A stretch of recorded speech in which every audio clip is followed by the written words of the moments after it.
नमस्कार साथियों, एक बार पुनः आप सभी का स्वागत है। पिछली क्लास में हमने प्रोटीन के टॉपिक को बाइंड अप किया था। आज की इस क्लास से हम लोग चालू करने वाले हैं विटामिन्स। जैसा कि थंबनेल से समझ में आया होगा, विटामिन्स की जो पूरा वो है कंटेंट है वो 3 क्लासेस में स्ट्रेच होगा।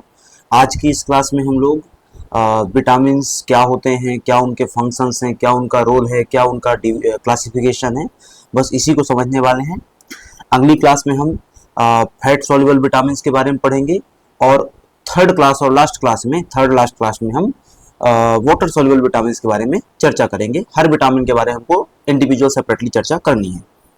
बिना किसी देरी के हम हमारी क्लास को प्रारंभ करते हैं, विटामिन्स के बारे में चर्चा चालू करते हैं। देखो, अभी तक हम प्रोटीन पढ़े, कार्बोहाइड्रेट पढ़े, वहां पर हम एक एग्जैक्ट क्लियर कट डेफिनेशन तय कर पा रहे थे प्रोटीन की, चाहे हो या फिर अमाइनो एसिड की हो या फिर कार्बोहाइड्रेट की हो या फिर शुगर मोइटी की हो, है ना।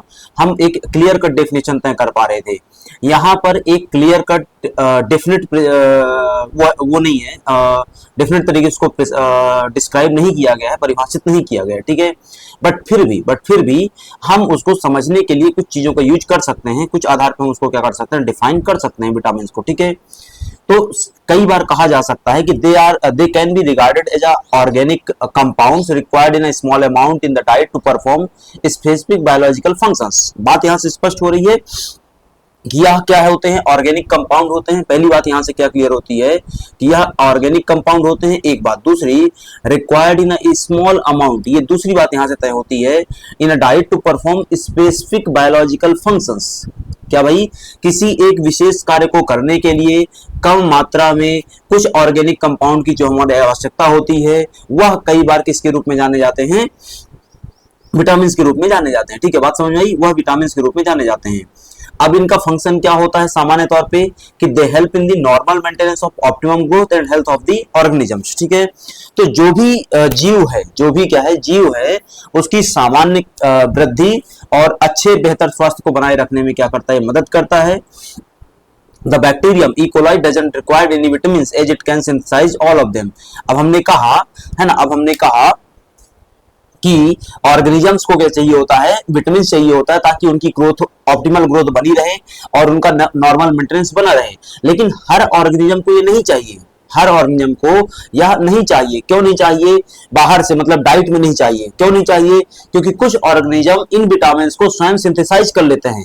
ह्यूमन बॉडी किसी भी विटामिन को सिंथेसाइज नहीं कर रही है, इसलिए हमको क्या चाहिए, वो बाहर से चाहिए, किसी न किसी सोर्स से चाहिए, डाइट के रूप में चाहिए। लेकिन उदाहरण के लिए हमने क्या कहा, बैक्टीरिया है, कौन सा, ई कोलाई, एस्चेरिचिया कोलाई, है ना।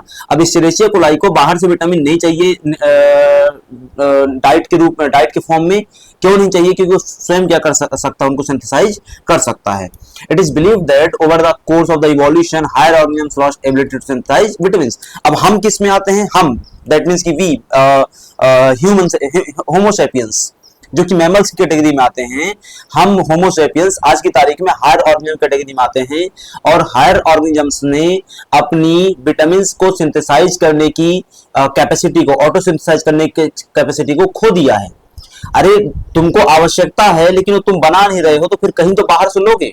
मुझे 5 रुपए की आवश्यकता है, मैं कमाता नहीं हूं, तो फिर मैं क्या करूंगा, बाहर किसी से मांगूंगा। मुझे विटामिन की आवश्यकता है, मेरा शरीर विटामिन नहीं बनाता, मैं बाहर से ले लूंगा, किसके रूप में, डाइट के रूप में, ठीक है। Therefore they must obtain these vitamins from their diet. Vitamins are required in small quantity because their degradation occurs relatively slow, है ना। अब वापस से कई बार क्वेश्चन आ सकता है कि why vitamins are required in a slow, why vitamins are required in a low quantity, because their degradation, their breakdown, their अपघटन बहुत देर से होता है। मतलब दैट मीन्स कि, और दूसरे शब्दों में क्या कहें कि vitamins are long lasting, chemically long lasting, हमारे शरीर में लंबे समय तक क्या है, टिके रहते हैं। तो जब वो लंबे समय तक टिके रहेंगे, तो लंबे समय तक अपना इफेक्ट छोड़ेंगे, तो भाई हमको आवश्यकता बार बार उनकी नहीं पड़ेगी। बात समझ में आई? यहां तक मेरे ख्याल से कवर हुआ होगा, ठीक है। Vitamin were discovered at the beginning of the 20th century, है ना। विटामिन को हम और भी तरीके से कैसे डिफाइन कर सकते हैं कि ये इसेंशियल है है ना। इसेंशियल और नॉन इसेंशियल का डिफरेंस मैंने आपको प्रोटीन की क्लास में पढ़ाया हुआ है, जब हमने पढ़ा था कि एसेंशियल अमाइनो एसिड क्या होते हैं और नॉन इसेंशियल अमाइनो एसिड क्या होते हैं।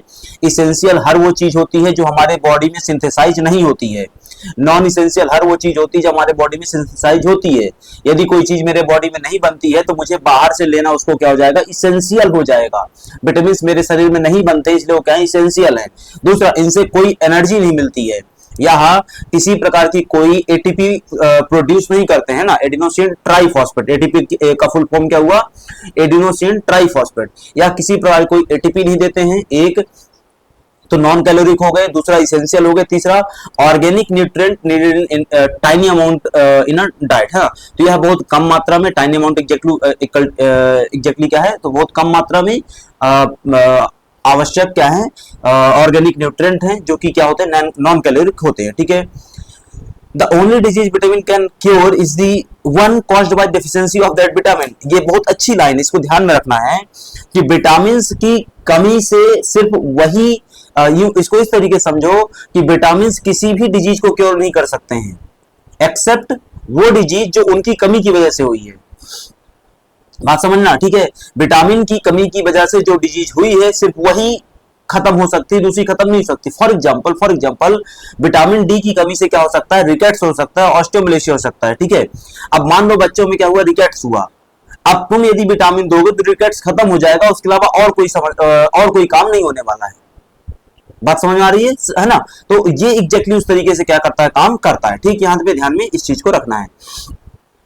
ठीक, हिस्ट्री और नॉमेनक्लेचर की बात करते हैं। जैसा हमने समझा कि 20th सेंचुरी में क्या हुआ था, इनकी खोज हुई थी। 20th सेंचुरी में इनको पहली बार क्या किया गया, पता किया गया। ठीक है। It was understood that diets containing purified carbohydrate, proteins, fats and minerals were not enough to maintain the growth।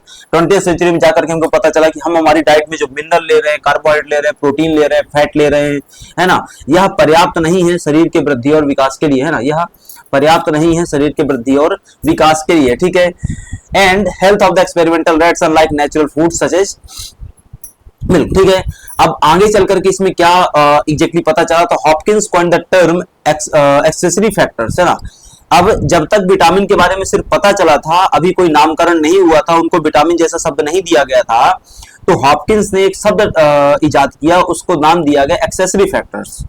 अब एक्सेसरी फैक्टर्स क्या हुआ, to describe the unknown essential nutrients present in natural food. तो हमारा जो प्राकृतिक भोजन था उसमें कुछ ऐसे कंपोनेंट प्रेजेंट थे जो कि इसेंशियल थे लेकिन हमको जानकारी नहीं थी। उनको शुरुआती चरण में हॉपकिंस ने क्या बोल दिया कि तुम क्या हो, एक्सेसरी फैक्टर्स हो, ये तुम क्या हो, साइड वाले क्या हो, घटक हो। एक्सेसरी फैक्टर मतलब एक्स्ट्रा घटक, साइड वाले घटक। लेकिन आगे चल करके कुछ व्यवस्थित तो नामकरण होना चाहिए था। तो in 1913 Funk isolated active amine from a rice polishing. अभी तक हॉपकिंस जिन चीजों को क्या कर रहे थे, एक्सेसरी फैक्टर कह रहे थे, उनके बारे में उनको कोई जानकारी नहीं थी। बस उनको इतना पता था कि ये कुछ है जो हमारे शरीर के लिए क्या फायदेमंद है। उसको 1913 में फंक ने क्या किया, आइसोलेट किया, अमाइन फॉर्म में आइसोलेट किया। ठीक है। पॉलिशिंग राइस, जो पॉलिश्ड राइस था उससे आइसोलेट किया। ध्यान में रखना क्या आइसोलेट किया, एक अमाइन कंपोनेंट आइसोलेट किया। कहां से आइसोलेट किया, राइस, पॉलिश्ड राइस से आइसोलेट किया। ठीक है। आगे उसको उसने ईस्ट में भी पाया और उसने देखा कि वह एक डिजीज को क्या कर रहा है, क्योर कर रहा है। कौन कौन सी, बेरी बेरी डिजीज को क्या कर रहा है, क्योर कर रहा है ना, कौन सी, बेरी बेरी डिजीज को। तो इन सब के आधार पर उसने क्या बोला, ही कॉल्ड दिस सब्सटेंस, कौन सा, एक्सेसरी फैक्टर को उसने क्या बोला, विटामाइन। क्या बोला, विटामिन नहीं बोला, विटामाइन, है ना, from the Greek word Vita which means life. तो ग्रीक वर्ड होता है वीटा जिसका मतलब होता है लाइफ, वहां से एक शब्द बना विटामाइन। कौन सा, विटामाइन। अभी आखिरी में क्या लगा हुआ है, इसमें ई लगा हुआ है, ध्यान में रखना। ठीक है। Believing all vitamins were amines, however it was later realised that a few vitamins are amines. ठीक है। अब उसने क्या शुरुआती चरण में अमाइन शब्द क्यों जोड़ दिया आखिरी में, है ना, वीटा शब्द तो था ही पहले, उसने अमाइन शब्द क्यों जोड़ दिया आखिरी में प्रोनाउंसिएशन में। उसको लगा कि जितने भी ये होते हैं एक्सेसरी फैक्टर होते हैं वो सब क्या होते हैं, अमाइन ग्रुप के साथ होते हैं, वो सब क्या होते हैं, अमाइन ग्रुप वाले होते हैं। लेकिन वो गलत था, लेकिन फंक यहाँ पे क्या था, गलत था। आगे चल करके जब और शोध हुए, रिसर्च हुए, तो पता चला कि विटामिन सिर्फ अमाइन ग्रुप के साथ नहीं होते हैं, और भी उसमें फर्दर ग्रुप जुड़ते चले जाते हैं, और भी उसमें ग्रुप जुड़ते चले जाते हैं। ठीक है। बट फिर भी उसने नामकरण तो कर दिया था, तो हमने क्या कर दिया, आगे चल करके समय के साथ क्या हुआ, वो जो विटामिन शब्द था उसमें से आखिरी का ई हट गया, जो विटामिन शब्द था उसमें से आखिरी का ई हट गया और जो शब्द बचा वो सिर्फ और सिर्फ क्या बचा, विटामिन, जो आज हम पढ़ रहे हैं। ठीक है, तो हिस्ट्री एंड नोमेनक्लेचर हमने समझा कि शुरू में हॉपकिंस ने इनको एक्सेसिव फैक्टर कहा था, फंक ने उनको आइसोलेट किया, डिराइव किया, देन विटामिन नाम दिया जो कि ग्रीक वर्ड वीटा से निकल करके जिसका मतलब होता है लाइफ। आगे चल करके वो जो विटामिन था वो सिर्फ क्या बचा, विटामिन बचा। ठीक है, अब आते हैं हिस्ट्री ऑफ विटामिन में और आगे चल करके क्या क्या डेवलपमेंट हुए, है ना। तो 1913 में किसने काम किया था, फंक ने काम किया था। अब 1915 में McCollum Davis introduce the classification of vitamins using the letters A B C, है ना। तो विटामिन का क्लासिफिकेशन किस पर बेस्ड है, जैसे आपने देखा था कि प्रोटीन और कार्बोहाइड्रेट का classification number of the micro unit पर बेस्ड था, नंबर ऑफ माइक्रो यूनिट पे बेस्ड क्लासिफिकेशन था, अथवा फंक्शन पे क्लासिफिकेशन बेस्ड था। जबकि विटामिन का क्लासिफिकेशन कैसा है, विटामिन का क्लासिफिकेशन दो चीजों पर क्या है, बेस्ड है, एक सॉल्युबिलिटी पर, एक क्या है, सॉल्युबिलिटी पर, water soluble, water non soluble. ठीक है, एक ये हुआ। दूसरा जो क्लासिफिकेशन वो किस पे बेस्ड है, अल्फाबेटिक क्लासिफिकेशन है। कैसा है, अल्फाबेटिक क्लासिफिकेशन है, दैट मींस कि ए बी सी डी क्या कर दिया गया, नाम दे दिया गया। ठीक है, तो 1915 में मैकलम और डेविस ने क्या किया था, क्लासिफिकेशन इंट्रोड्यूस किया था, किनमें, अल्फाबेटिक टर्म्स में, ए बी सी के रूप में। आगे चल करके क्या किया गया, इस ए बी सी की पूरी कहानी को दो हिस्सों में डिवाइड किया गया on the basis of their solubility, that is fat soluble vitamin. Fat soluble vitamin को तुम क्या कह सकते हो, नॉट सॉल्युबल इन वाटर, क्या कह सकते हो, नॉट सॉल्युबल इन वाटर। भाई जो पानी में सॉल्युबल नहीं होगा वही फैट में सॉल्युबल होगा, ध्यान में रखियो। ठीक है, तो एक ये निकल के आया। दूसरा जो कैटेगरी बनाई गई वो क्या बनाई गई, water soluble vitamin B, which was known as to cure beri. ये शुरुआती चरण की हम बात कर रहे हैं, आगे चल करके वाटर सॉल्युबल विटामिन जो बी और सी हुए, उसमें बी में ढेर सारे विटामिन निकल करके आ गए। ठीक है, ढेर सारे विटामिन निकल करके आ गए। तो ये आगे कैटेगरी क्या होती जाएगी, फर्दर डाइवर्स होती जाएगी, बड़ी होती जाएगी। ठीक है, Soon after a water soluble anti scurvy factor, water soluble anti scurvy factor क्या होता है, विटामिन सी होता है, was discovered and named vitamin C. It was later found that the vitamin A actually consisted of two components. आगे चल करके पता चला कि विटामिन ए में दो कंपोनेंट क्या होते हैं, साथ में काम करते हैं। एक जो कंपोनेंट होता है वो नाइट ब्लाइंडनेस के लिए काम करता है, दैट इज विटामिन ए, और दूसरा कंपोनेंट जो होता है रिकेट्स को रोकने का काम करता है, विटामिन डी। तो जो विटामिन ए के दो कंपोनेंट थे, अब उसको क्या कर दिया गया, दो कंपोनेंट का नाम भी दे दिया गया। एक कंपोनेंट को विटामिन ए ही बोला गया और दूसरे कंपोनेंट को क्या बोल दिया गया, विटामिन डी। देखो हम ये जो अभी इतना वो पढ़ रहे हैं, होच पोच पढ़ रहे हैं कि भाई पहले तुम ये कर रहे हो फिर ये करो, कारण ये है यह शुरुआती डेवलपमेंट है। अभी हमको समय के साथ बार बार क्या है, नई जानकारी मिल रही है, इसलिए प्रोसेस में चीजों में क्या आ रहा है, चेंज आ रहा है। ठीक है, a new fat soluble vitamin vitamin E was identified deficiency cause reproductive failure in rats, है ना। हमको क्या पता चला आगे चल करके पता चला कि विटामिन ई भी एक विटामिन होता है जो कि फैट सॉल्युबल होता है, और इसका जो मेजर हमको पता चला, ड्रॉबैक पता चला, यूज पता चला, वो क्या पता चला कि इसकी डिफिशियंसी की वजह से रैट्स में रिप्रोडक्टिव फेलियर हो जा रहा है। तो भाई यदि रैट्स में हो रहा है तो ह्यूमंस में भी होगा, क्यों, क्योंकि रैट्स भी मैमल्स कैटेगरी में आते हैं, हम भी मैमल्स कैटेगरी में आते हैं, दोनों में सेम चीज होगी। तो आगे चल करके हमने क्या बोल दिया इसको, फर्टिलिटी विटामिन बोल दिया। क्या बोल दिया इसको हमने, विटामिन ई को फर्टिलिटी विटामिन बोला, उसका एक निक नेम है, आगे पढ़ेंगे इसके बारे में। ठीक है, in the mid 30s another fat soluble vitamin involved in a blood coagulation was discovered named vitamin के। तो तुमने विटामिन के खोज लिया, तुमने विटामिन ई खोज लिया, तुमने विटामिन डी और ए ऑलरेडी आ गया था, और ये पूरी कैटेगरी क्या बन जाएगी हमारी, ये पूरी कैटेगरी पूरी की पूरी कैटेगरी बन जाएगी हमारी क्या की, फैट सॉल्युबल विटामिन की। बात समझ में आई। इसके बाद although the alphabetically it should have been vitamin F, है ना, ए बी सी डी ई, तो इसके बाद क्या नाम आना चाहिए था, एफ नाम आना चाहिए था, लेकिन एफ नहीं दिया गया। The letter K was chosen to reflect its role in coagulation from the German word coagulation. बात समझ में आई। तो हमने विटामिन के को एग्जैक्टली नाम क्या देना चाहिए था, अल्फाबेटिकली विटामिन एफ, लेकिन विटामिन एफ ना बोल करके हमने उसको क्या बोल दिया, विटामिन के बोल दिया, क्योंकि विटामिन के सबसे मेजर रोल किसमें प्ले कर रहा था, ब्लड कोगुलेशन में। अब कोगुलेशन जो शब्द है वो एग्जैक्टली सी ना होकर के क्या होता है, के होता है। जो सी शब्द होता है वो कहां से निकल करके आता है, जर्मन लैंग्वेज से निकल करके आता है। ठीक है, तो विटामिन के नेमिंग के पीछे क्या कारण रहे वो भी हमने यहाँ पे क्या है कवर किया। Among the water soluble factors है ना, वाटर सोल्युबल विटामिन में क्या क्या आ गया, विटामिन सी आ गया जो कि एस्कॉर्बिक एसिड के नाम से जाना गया।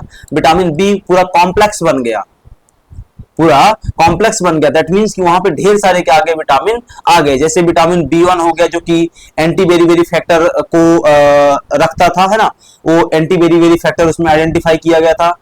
बिटवीन 20 to 13 है ना, मतलब 1920 से 1930 के बीच में B2, B3, B4, B5, B6, B7, B8, 9, 10 आदि आदि है ना, ढेर सारे विटामिन यहाँ पे क्या है खोजे गए, अलग अलग उसमें फैक्टर्स क्या है खोजे गए। ठीक है, इनमें से कई को हम क्या है पढ़ेंगे अपनी इस क्लास में, आज नहीं नेक्स्ट क्लास में पढ़ेंगे। ठीक है, तो today except for B1, B2, B6 and B12 most B complex vitamins are commonly referred to by the specific chemical names rather than their numbers, है ना। जैसे उदाहरण के लिए B9 है तो उसको क्या बोल देते हो, B9 को फोलिक एसिड बोल देते हो।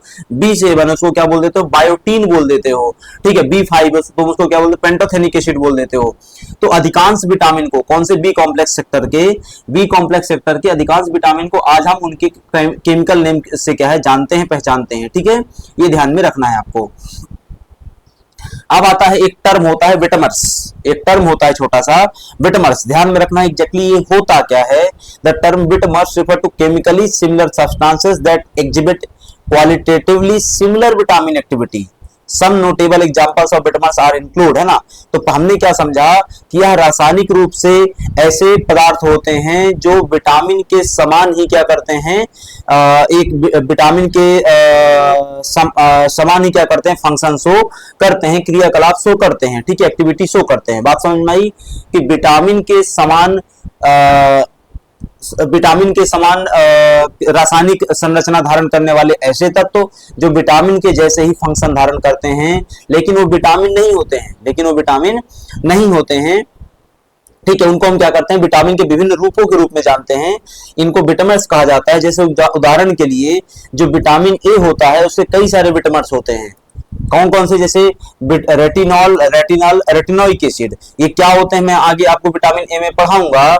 यहाँ पर डिफरेंस किस चीज का आता है, ऑल का आता है, अल का आता है और ओइक एसिड का आता है। ये जो ऑल है ये अल्कोहल को रिप्रेजेंट करता है, ये अल जो है वो एल्डिहाइड ग्रुप को रिप्रेजेंट करता है और ये जो ओइक एसिड है यह कार्बोक्सिलिक एसिड ग्रुप को क्या करता है, रिप्रेजेंट करता है।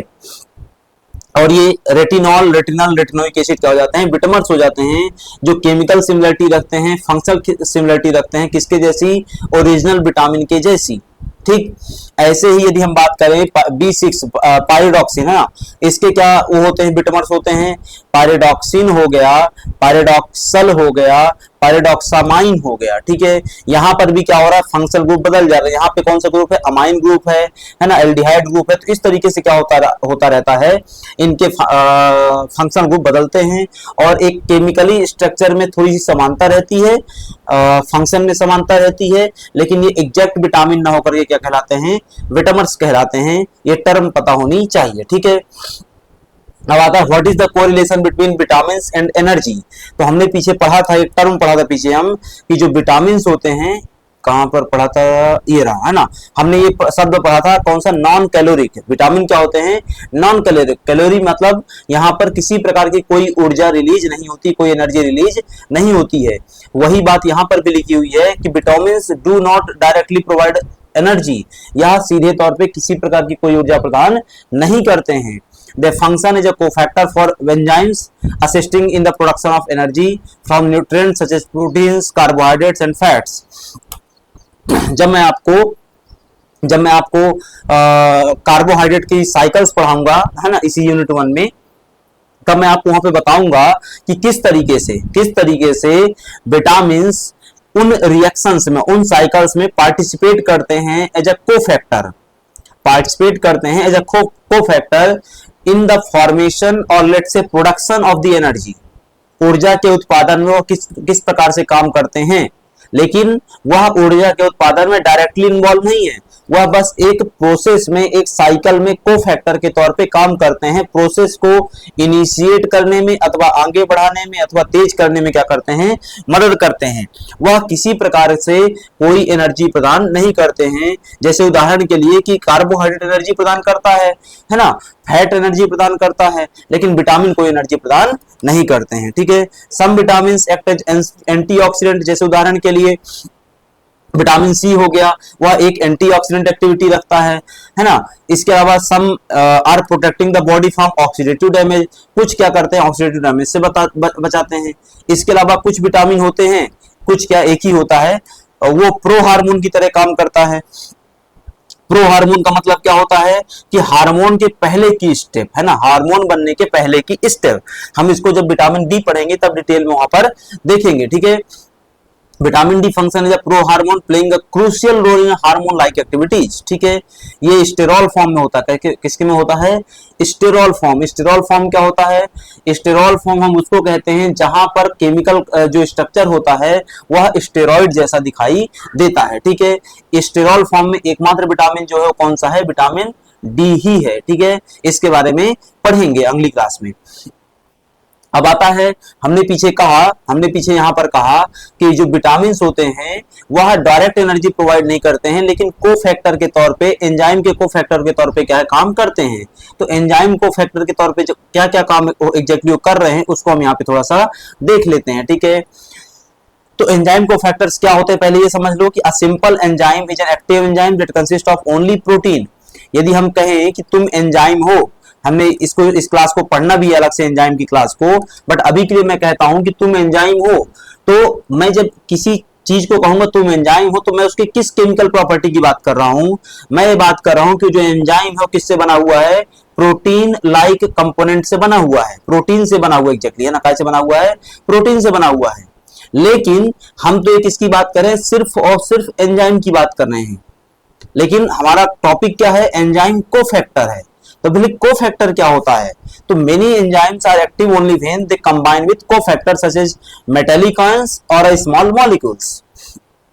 बहुत सारे एंजाइम जो कि सिर्फ प्रोटीन नेचर के होते हैं, प्रोटीन से मिलकर के बनते हैं, वह एक्टिव फॉर्म में नहीं होते हैं। तो यदि उनको एक्टिव होना है तो क्या करना पड़ेगा, उनको एक्टिव होने के लिए कोफैक्टर के साथ कंबाइन होना पड़ेगा। बोले कोफैक्टर क्या होगा यहाँ पर, बोले तो कोफैक्टर क्या होगा, जैसे उदाहरण के लिए कोई मेटालिक आयन हो गया, जैसे उदाहरण के लिए मैग्नीशियम आयन हो गया, जिंक आयन हो गया, फेरस आयन हो गया, फेरिक आयन हो गया, क्यूप्रस हो गया, क्यूप्रिक हो गया, ठीक है, मैग्नीज हो गया, नाइट्रस हो गया, है ना। तो ऐसे कई सारे क्या हो सकते हैं, मेटालिक आयन हो सकते हैं, या कोई छोटे मॉलिक्यूल हो सकते हैं जो एंजाइम के साथ क्या करेंगे, कंबाइन हो जाएंगे। जब तक ये आयरन, जो मेटालिक आयन या स्मॉल मॉलिक्यूल एंजाइम से कंबाइन नहीं होंगे, तब तक हम उस एंजाइम को एंजाइम कोफैक्टर नहीं कहेंगे। यहाँ पे कोफैक्टर क्या है, ये मेटालिक आयन है। यहाँ पर कोफैक्टर क्या है, कोई स्मॉल कंपाउंड हो सकता है, मॉलिक्यूल हो सकता है। ठीक है, अब अंत में कि a coenzyme is a cofactor that is a small organic molecule such as vitamin. तो हमने कहा कि कोफैक्टर क्या हो सकता है, तो मेटालिक आयन हो सकता है, या फिर क्या हो सकता है, कोई विटामिन हो सकता है। ठीक है, ये तो कोई विटामिन हो सकता है जो क्या करेगा, एंजाइम के साथ बाइंड होगा और एंजाइम को फैक्टर का निर्माण करेगा, और वह एंजाइम को फैक्टर क्या करेगा, प्रक्रियाओं को, प्रोसेस को आगे बढ़ाएगा। बात समझ में आई। ठीक है, अब हमने यहां पर कहा कि बहुत सारे विटामिन क्या होते हैं, एंटीऑक्सीडेंट एक्टिविटी रखते हैं। सिर्फ 3 विटामिन क्या करते हैं, एंटीऑक्सीडेंट एक्टिविटी रखते हैं। कौन कौन सी, एस विटामिन। कौन कौन से, एस vitamin, vitamin A, vitamin C, vitamin E. ठीक है, तो ये 3 ध्यान में रखना है। ठीक है, ये 3 ही विटामिन हैं जो क्या करते हैं, एंटीऑक्सीडेंट एक्टिविटी रखते हैं। ध्यान में रखना इस चीज को अपने को। ठीक, अब हमने कहा यहां पर विटामिन डी को लेकर के कि विटामिन डी क्या करता है, प्रो हार्मोन एक्टिविटी शो करता है। कौन सी, प्रो हार्मोन एक्टिविटी शो करता है। पहला यहाँ पे क्या था, विटामिन एनर्जी में कोफैक्टर वाला पॉइंट था, ये मैंने यहाँ पे समझाया आपको। फिर दूसरा क्या था, एंटीऑक्सीडेंट एक्टिविटी वाला, वो यहाँ पर बताया कि 3 ही विटामिन है जो एंटीऑक्सीडेंट एक्टिविटी रखते हैं। फिर आया प्रो हार्मोन वाला, वो हम यहाँ पे देख रहे हैं प्रो हार्मोन एग्जैक्टली कैसे काम करता है। ठीक है, तो यहाँ पे देखेंगे आप जो विटामिन डी है ना, कौन सा, जो विटामिन डी है वह 25 हाइड्रोक्सिलेज, ये एंजाइम होता है। ये क्या होता है, एंजाइम होता है। 25 हाइड्रोक्सेज एंजाइम के प्रेजेंस में क्या हो जाएगा, एक कंपाउंड में कन्वर्ट होगा जिसको हम क्या बोलते हैं, कैल्सीडायोल। क्या बोलते हैं, कैल्सीडायोल। और ये कैल्सीडायोल एग्जैक्टली क्या होता है, प्रो हार्मोन होता है। यह अभी तक एक्टिव नहीं था, यह अभी एक्टिव नहीं है। एक्टिव कौन होता है, ये होता है। एक काम कौन करता है, ये करता है। अब कैसे काम किया भाई, कैसे काम किया, तो वापस से जो कैल्सीडायोल था वो किस में कन्वर्ट होगा, कैल्सीट्रायोल में कन्वर्ट होगा। लेकिन कैसे, तो यह 1 अल्फा हाइड्रोक्सिलेज, किस एंजाइम के प्रेजेंस में, 1 अल्फा हाइड्रोक्सिलेज, ये पहला सिंगल कार्बन है, यहां पे क्या होगा, अल्फा पोजीशन पे हाइड्रोक्सिलेज एंजाइम काम करेगा और एग्जैक्टली कंपाउंड क्या निकल करके आएगा, वो अल्फा कैल्सीट्रायोल निकल करके आएगा। ठीक है, तो ध्यान में रखना है, विटामिन डी का जो प्रो हार्मोन फॉर्म होता है उसको हम क्या बोलते हैं, कैल्सीडायोल बोलते हैं। और विटामिन डी का जो एक्टिव फॉर्म होता है, हार्मोन फॉर्म होता है, उसको हम क्या बोलते हैं, कैल्सीट्रायोल बोलते हैं। ठीक है, क्या बोलते हैं, कैल्सीट्रायोल बोलते हैं। ठीक है, इस तरीके से काम करता है। अब आता है कि व्हाट इज द डिवीजन या और let's say classification of the vitamins. तो विटामिन को जैसा मैंने कहा कि हम दो हिस्सों में डिवाइड कर सकते हैं, on the basis of their solubility, and on that basis we can further divide the B complex vitamin on the basis of their function। हम B complex विटामिन को उनके फंक्शन के आधार पे भी दो तरीके से डिवाइड कर सकते हैं। बट पहले हम क्या देखते हैं, सॉल्युबिलिटी डिवीजन देखते हैं। हमने कहा कि हम विटामिन को दो हिस्सों में डिवाइड कर सकते हैं on the basis of their solubility, कि एक फैट सॉल्युबल या इसी को हम क्या कर सकते हैं, नॉन वाटर सॉल्युबल। दूसरा क्या हो जाएगा, फैट सॉल्युबल, इसी को हम क्या कर सकते हैं, नॉन फैट सॉल्युबल। जो फैट सॉल्युबल आया उसमें क्या हो गया, हमारा कीड़ा है ना, उसमें क्या हो गया, कीड़ा, कि भाई विटामिन ए डी ई के, इन सब के बारे में हमको कल की क्लास में क्या है, डिटेल में देखना है, नेक्स्ट क्लास में एग्जैक्टली। दूसरा है वाटर सॉल्युबल, दो ही प्रकार के होते हैं, एक नॉन बी कॉम्प्लेक्स जिसमें विटामिन सी आएगा, एस्कॉर्बिक एसिड, जो कि एक एंटीऑक्सीडेंट विटामिन है। दूसरा आता है बी कॉम्प्लेक्स। अब बी कॉम्प्लेक्स को क्या कर सकते हो, तुम दो तरीकों से डिवाइड कर सकते हो, एक जो एनर्जी रिलीजिंग होंगे, दूसरा हेमेटोपोएटिक होंगे। एनर्जी रिलीजिंग क्या होते हैं, ये स्वयं एनर्जी रिलीज नहीं कर रहे हैं या प्रोसेस में इन्वॉल्व होकर के एनर्जी रिलीज करवा रहे हैं। हमने पीछे जहां जो बात करी किसके रूप में, किसके रूप में, एंजाइम को फैक्टर के रूप में। क्या क्या होते हैं इसमें एनर्जी रिलीजिंग में, थायमिन हो गया, राइबोफ्लेविन हो गया, नियासिन है, पायरोडॉक्सिन है, बायोटिन है और पेंटाथेनिक एसिड है। तो हेमेटोपोएटिक में क्या हुआ, फॉलिक एसिड और साइनोकोबालामिन, क्या हुआ, फॉलिक एसिड और साइनोकोबालामिन। ठीक है, इसको भी ध्यान में रखना है आपको। ठीक, ये एग्जैक्ट क्या है, क्लासिफिकेशन है। अब हमने इस चीज को पीछे जो यहाँ पे लिखा हुआ है, इस चीज को हमने पीछे ऑलरेडी समझ लिया है कि फैट सॉल्युबल में क्या हुआ, एडेक है ना, वाटर सॉल्युबल में क्या हुआ, बी और बी कॉम्प्लेक्स और नॉन बी कॉम्प्लेक्स है ना। इसके बारे में यदि समझने का प्रयास करें थोड़ा सा कि भाई फैट सॉल्युबल विटामिन में कि tend to be stored in the body in moderate amounts mainly in the liver and fatty tissues, कि जो भी तुम फैट सॉल्युबल विटामिन बाहर से लेते हो वह तुम्हारी बॉडी में क्या होता है, एक मॉडरेट अमाउंट में स्टोर होता रहता है। कहां पर स्टोर होता है, लीवर में और फैटी टिश्यू में। ध्यान में रखना है कहां पे स्टोर होता है, लीवर में और फैटी टिश्यू में। वाटर सॉल्युबल के बारे में बात करें, यह स्टोर नहीं होते हैं, यह स्टोर नहीं होते हैं। मान लो तुमने फैट सॉल्युबल विटामिन एक्सेस मात्रा में ले लिया, तो एक्सेस मात्रा में जो भी लिया था वो क्या हो जाएगा, थोड़ी बहुत मात्रा में स्टोर हो जाएगा। कहां पर स्टोर होगा, लीवर और फैटी टिश्यू में। लेकिन तुमने यदि एक्सेस क्वांटिटी में क्या ले लिया, वाटर सॉल्युबल विटामिन ले लिया, तो वह स्टोर नहीं होगा और क्या हो जाएगा, एक्सक्रीट हो जाएगा। कहां से, यूरिन से। क्यों, क्योंकि ये वाटर सॉल्युबल है, क्योंकि ये वाटर सॉल्युबल है, इसलिए वो क्या हो गया, एक्सक्रीट हो गया। ऊपर वाले वाटर सॉल्युबल नहीं थे इसलिए एक्सक्रीट नहीं हुए, क्योंकि डिजॉल्व ही नहीं हुए। ठीक है, तो not stored in the body. क्यों स्टोर नहीं हो रहे बॉडी में, क्योंकि वो एक्सक्रीट आउट हो जा रहे हैं, बाहर निकल जा रहे हैं। ठीक है, most of the water soluble vitamins work by forming coenzymes. लिखा ना भाई यहाँ पर, एनर्जी रिलीजिंग है। कैसे एनर्जी रिलीज करो, खुद तो तुमसे एनर्जी रिलीज होती नहीं है, तो तुम क्या करते हो, एंजाइम को फैक्टर बनवा देते हो, और एंजाइम को फैक्टर बनवा कर तुम क्या करवाते हो, एनर्जी रिलीज करवाते हो। तो वही लिखा हुआ ना, most of the water soluble vitamins, water soluble ही ना है तो। ठीक है, most of the water soluble vitamins work by forming coenzymes that help enzyme perform their functions. Among fat soluble vitamin K is known to act as a coenzyme। तो most of the water soluble vitamin act as a cofactor और a coenzyme, लेकिन fat soluble सिर्फ और सिर्फ कौन है, vitamin के है, जो क्या है कोएंजाइम के तौर पे काम करता है, जबकि वाटर सॉल्युबल में अधिकांश वही काम कर रहे हैं। ध्यान में इस बात को रखना है एग्जाम के पर्सपेक्टिव से। ठीक, अब आता है यहाँ पे हमने एक पीछे टर्म देखी है हेमेटोपोएटिक, एग्जैक्टली क्या होता है इसको समझ लो। ठीक है, तो haematopoietic vitamins refer to vitamins that are essential for haematopoiesis. अब हेमेटोपोइसिस क्या होती है, the biological process of responsible for formation development of the blood sales.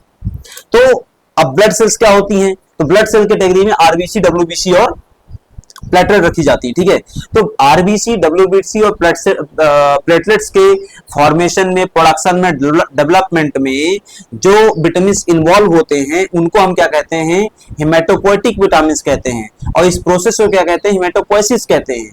ऐसे 3 विटामिन होते हैं जो इस प्रकार के फंक्शन को एक्सर्ट करते हैं। प्राइमरली 2 होते हैं, कौन कौन से, vitamin B12 that is cyanocobalamin, vitamin B9 that is folic acid, और एक और विटामिन होता है, कौन सा, vitamin see that is ascorbic acid. लेकिन यहाँ पे एक चीज बहुत अच्छे से क्लियर है, वो क्या है, ये सभी क्या है, वाटर सॉल्युबल है। ये सभी क्या है, वाटर सॉल्युबल है। This vitamin support DNA synthesis, cell division, iron absorption आदि आदि आदि। और their deficiency lead to blood disorders such as anaemia, impaired immunity and poor clotting ability. अब आगे चल करके हम पढ़ेंगे कि कौन से विटामिन से क्या डिजीज होती है, तो आप पढ़ेंगे कि फॉलिक एसिड और B12 की कमी से एनीमिया होता है। फॉलिक एसिड और B12 की कमी से क्या होता है, एनीमिया होता है। क्यों होता है फॉलिक एसिड और B12 की कमी से एनीमिया, क्योंकि यह ब्लड सेल्स के फॉर्मेशन में योगदान देते हैं, और यदि इनकी कमी हो जाए तो ब्लड सेल्स नहीं बनेगी। यदि इनकी कमी हो जाए तो ब्लड सेल्स नहीं बनेगी। बात समझ में आ रही है। भारत सरकार जो ICDS प्रोग्राम चलता है भारत सरकार का, इंटीग्रेटेड चाइल्ड डेवलपमेंट स्कीम, जहां पे आंगनवाड़ी केंद्रों से क्या बांटा जाता है, कुछ दवाइयां बांटी जाती हैं, किनको, किशोरियों को, जो 15-16 साल से 12-13 साल से जितनी बड़ी बच्चियां होती हैं, उनसे लेकर के गर्भवती माओ और 40-45 साल तक की माओ को। क्यों बांटी जा रही, क्या बांटा जा रहा है, क्या गोलियां, उनमें क्या बांटा जा रहा है, उन गोलियों में 2 ही प्रकार की दवाएं दी जा रही है, एक फोलिक एसिड बांटा जा रहा है, दूसरा आयरन टेबलेट बांटी जा रही है। क्यों बांटी जा रही है, क्योंकि फोलिक एसिड की कमी है, और फोलिक एसिड की कमी की वजह से उनको क्या होता है, आरबीसी, डब्ल्यूबीसी, प्लेटलेट नहीं बनता, तो उनका क्या हो जाता है, एनीमिया हो जाता है, और आयरन की कमी तो अपने आप हो ही गई, इसलिए वही टेबलेट बांटी जाती है। कौन सी योजना से, एक योजना चलती है राजीव गांधी सबला अभियान, राजीव गांधी सबला अभियान के तहत ये टेबलेट बांटी जाती है। बात समझ में आ रही है। तो एक कनेक्शन है, इस कनेक्शन को हमको ध्यान में रखना है। ठीक है, ये पूरा आज का हमारा क्लास था। इस क्लास में हमने विटामिन के बारे में बेसिक इंट्रोडक्टरी पोर्शन को देखा है। नेक्स्ट क्लास में हम फैट सॉल्युबल विटामिन की बात करेंगे, दैट इज एडेक। और नेक्स्ट क्लास में हम उसके next class that is third and last class, उसमें हम बात करेंगे विटामिन जो कि वाटर सॉल्युबल होते हैं, that is vitamin B complex and vitamin non B complex, that is vitamin C, है ना। उसके बारे में हम चर्चा करने वाले हैं। मिलेंगे अगली क्लास में, तब तक के लिए आप सभी का धन्यवाद।